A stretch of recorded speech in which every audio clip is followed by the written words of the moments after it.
Welcome to Nikhil's kitchen. இன்றைக்கி நம்ம நிகில்ஸ் கிச்சனில் ஸ்வீட் ரெசிபிங்க கேசரி செய்ய போகிறோம். வாங்க எப்படி செய்கிறதுன்னு பார்க்கலாம். ஸ்டவ் ஆன் பண்ணி கடாய் வச்சுக்கிறேங்க.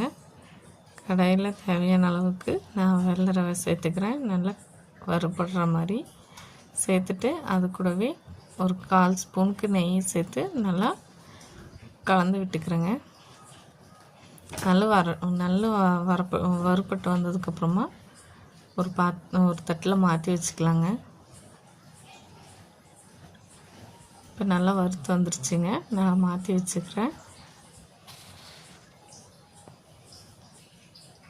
இப்போ அதே கடாயில் கொஞ்சமாக நெய்யும் நான் ரீஃபைண்ட் ஆயிலும் சேர்த்துக்கிறேன்.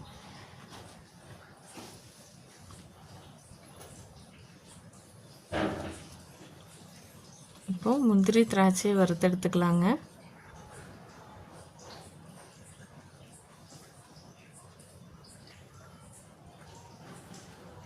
நல்லா பொன்னிறமாக மாறினதும் வறுத்தெடுத்துக்கிறேங்க.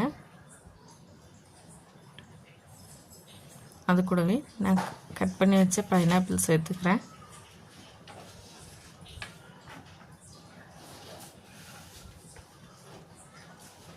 நல்லா வேகட்டுங்க. எண்ணெயிலேயே வெந்ததும் தேவையான அளவு தண்ணியை சேர்த்து நல்லா கொதிக்க வைக்கலாங்க. ஃபுட் கலர் நான் ஆட் பண்ணியிருக்கேன். உங்களுக்கு வேணும்னா ஆட் பண்ணுங்கள், இல்லைன்னா ஸ்கிப் பண்ணிக்கோங்க. நான் இன்றைக்கி எல்லோ கலர் ஃபுட் கலர் தான் ஆட் பண்ணேன். நல்லா தண்ணி கொதிச்சு வந்துருச்சு. இப்போ நம்ம வறுத்து வச்ச ரவையை சேர்த்துக்கலாங்க. நல்லா கலந்து விட்டுக்கலாங்க. கட்டிப்படாமல் நல்லா கலந்து விட்டதுக்கப்புறம் அந்த தண்ணியெல்லாம் நல்லா ரவை உறிஞ்சிட்டுங்க. இப்போ நம்ம அதே அளவுக்கு 1 கப் சர்க்கரை சேர்த்துக்கலாம்.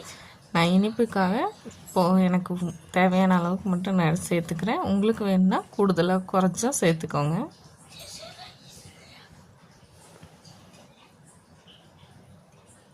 ரொம்ப டேஸ்ட்டாக இருக்குங்க பைனாப்பிள் கேசரி. இந்த மாதிரி நீங்களும் செஞ்சு பாருங்கள். இப்போ இருக்குன்னு கமெண்ட்டில் சொல்லுங்கள்.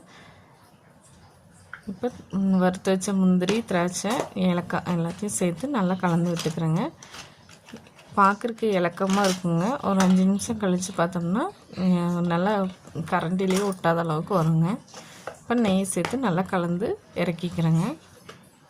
என் சேனல் பிடிச்சிருந்தா நீங்கள் சப்ஸ்கிரைப் பண்ணிக்கோங்க. நான் போடுற வீடியோஸ்லாம் நோட்டிஃபிகேஷனாக வருங்க. Thank you friends.